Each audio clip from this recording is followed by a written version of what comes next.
Hello guys, फेरि पनि स्वागत छ तपाईहरुलाई मेरो भ्लगमा। आज चाहिँ हामी सुदूरपश्चिमी डिसहरु धेरै बनाउँदै गइरहेका छौं। अगाडिसम्म हेर्दै गर्नु होला। साथमा हामी तीनजना आज किचनको कुक हो अनि हेर्दै गरौँ हाम्रो नयाँ भ्लग सुदूरपश्चिमी डिस।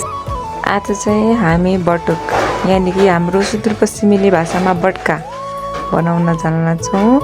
सुरुमा हामीले त्यसलाई मस्तले धुने अनि सफा पानीले पखालेर त्यो पानीलाई साइड लगाइदिने। त्यसपछि हाम्रो सेतो हुन्छ धोइसकेपछि अनि त्यसलाई चाहिँ हामीले मिक्सरमा ग्राइन्ड गरिदिने सबै मसिनो पारेर।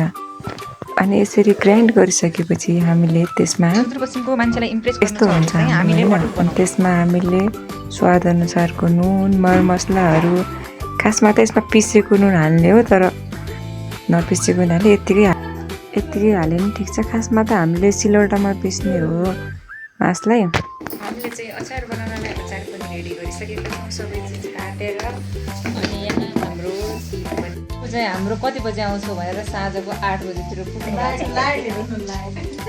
यो चाहिँ हाम्रो अचार रेडी भइसकेको छ, मिठो। अब चाहिँ हामी सुदूरपश्चिमी डिस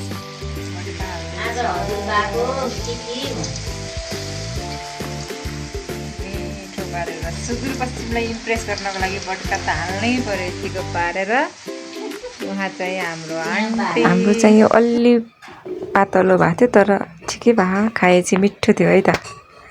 यस्तो राम्रो मिठो, साह्रै मिठो।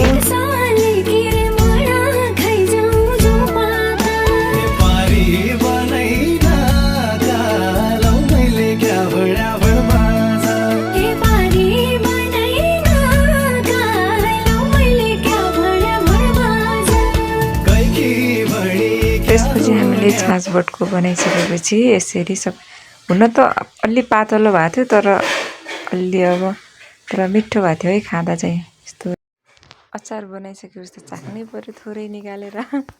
त्यसपछि फुपू र म चाहिँ एउटा अलग भाँडामा कचौरामा अचार हालेर चाखेर यस्तरी खान लाग्यौँ।